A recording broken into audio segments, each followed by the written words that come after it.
Olá, sou o Padre Antônio Eduardo de Oliveira, mestre em Direito Canônico, vigário judicial adjunto do Tribunal Eclesiástico Interdiocesano de Uberaba. Neste vídeo falo sobre nulidade do sacramento do matrimônio e algumas orientações sobre como redigir o libelo, o pedido inicial. É importante que a pessoa tenha consciência do que fala Jesus no Evangelho. O que Deus uniu, o homem não separe. Mateus, capítulo 19, Lucas, capítulo 16. Se existir um matrimônio válido, ele é para a vida toda. Esteja atento, então, a essa diferença. Anular casamento é diferente de nulidade matrimonial. Anular casamento seria cancelar o contrato. Nulidade matrimonial, declarar que não existiu aquele casamento, aquele matrimônio. A Igreja trabalha somente com essa segunda hipótese, nulidade matrimonial. Atenção! Processo de nulidade matrimonial é um pedido para que o matrimônio seja investigado pela Igreja para saber se foi válido ou não.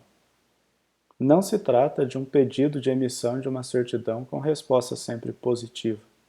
A Igreja vai responder se o casamento em questão é nulo ou não.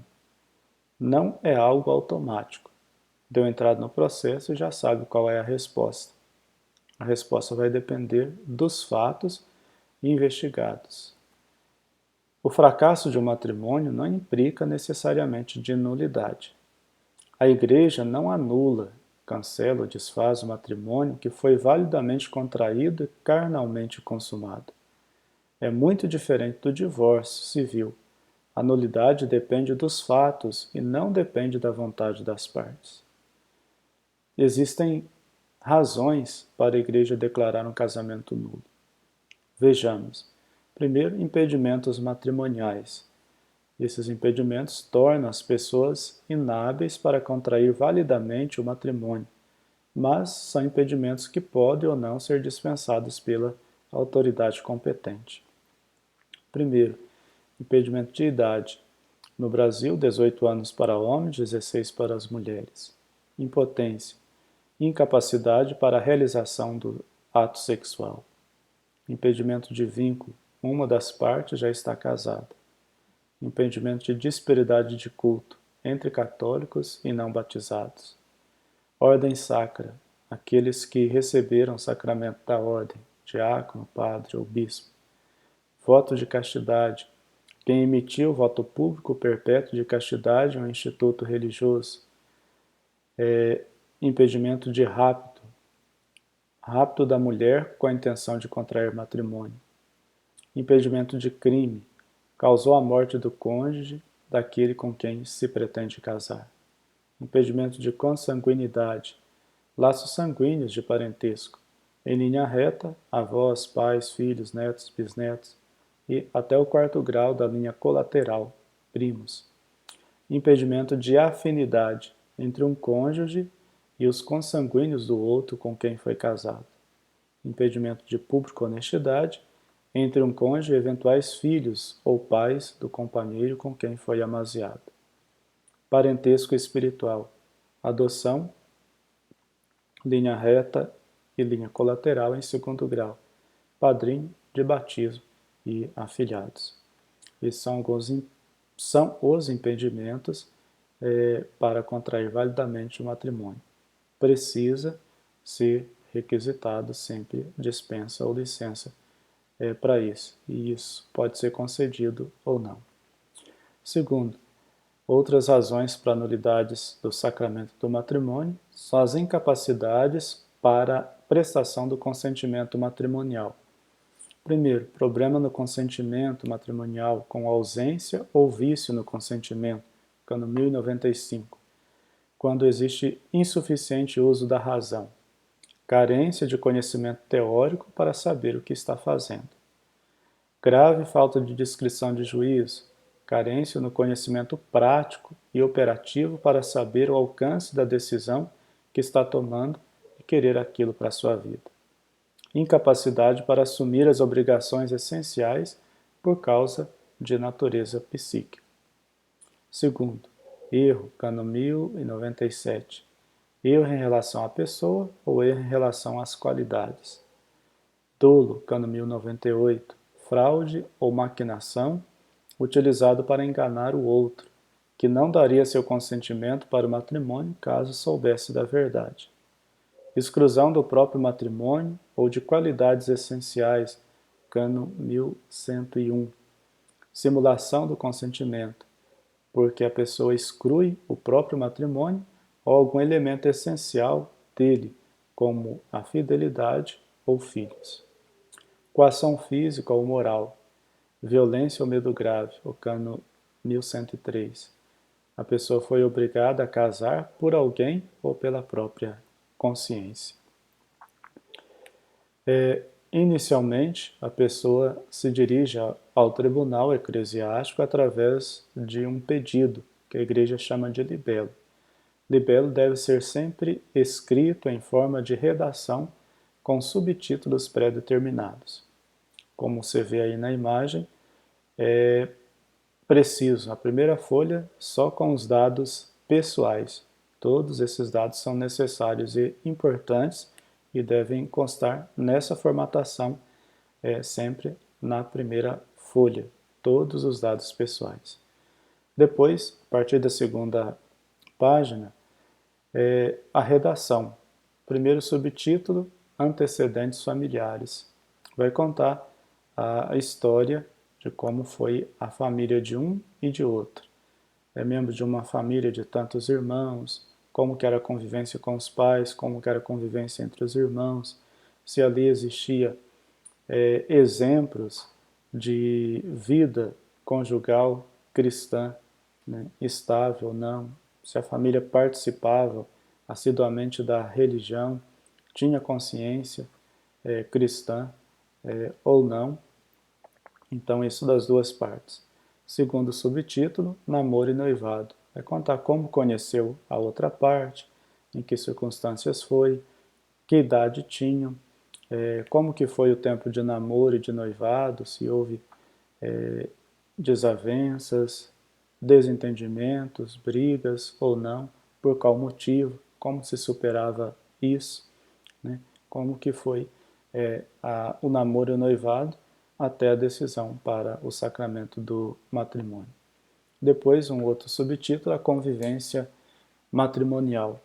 Aí vai se redigir contando como foi a convivência matrimonial após o casamento. Casaram, foram morar em casa de aluguel, em casa própria, em casa do sogro ou da sogra, em outra cidade, como que foi essa convivência, se havia desentendimentos ou não, quando começaram esses desentendimentos e o motivo, né? Vai contando a sua história até o momento da decisão pela separação. E, por fim, o quarto subtítulo, razões de declaração de nulidade. Aqui você vai dizer por que acredita que o casamento não foi válido diante de Deus, sempre baseado nas leis da Igreja, impedimentos ou vícios do consentimento. Não é razão para a nulidade do sacramento, por exemplo, se houve uma traição bem depois de muitos anos de casado. Isso não é motivo para declarar o casamento nulo, exceto se essa traição já existia na época de namoro e de noivado. Também não é motivo para declaração de nulidade o merecimento da pessoa. Dizer que a pessoa é boazinha, que hoje entende bem da igreja, da religião, quer comungar, quer participar, tem dó do cônjuge que está vivendo atualmente, porque não pode comungar sem casar, e isso também não é motivo para declarar nulo um casamento. É preciso que existam fatos concretos na época de namoro, noivado, o dia do casamento, que possa justificar, dar razão à declaração de nulidade. O libelo precisa ser bem objetivo e claro, máximo 3 folhas. Depois, a pessoa, em depoimento, pode dar mais detalhes da sua história. Testemunhas. Na última folha, vai colocar os dados das testemunhas, endereço completo, telefone, e-mail. Essas testemunhas são pessoas que conhecem a história pela convivência na época dos fatos relatados. Não podem ser instruídas sobre o que vai falar. Vai falar sobre o que sabe. Se não sabe nada, não diz nada. Podem ter grau de parentesco, que geralmente é pai, mãe, irmãos, primos mais próximos que conhecem bem a história, né? O ideal é que tenha também outras pessoas do círculo de amizade que conheçam a história. As testemunhas são para ajudar a chegar na verdade dos fatos. Testemunhas não são para dizer que a pessoa é boazinha, merece a nulidade e precisa ser feliz. Testemunha para ajudar a chegar na verdade dos fatos. As perguntas que geralmente a gente envia para as pessoas que querem redigir o seu pedido são para ajudá-lo a recordar alguns detalhes importantes.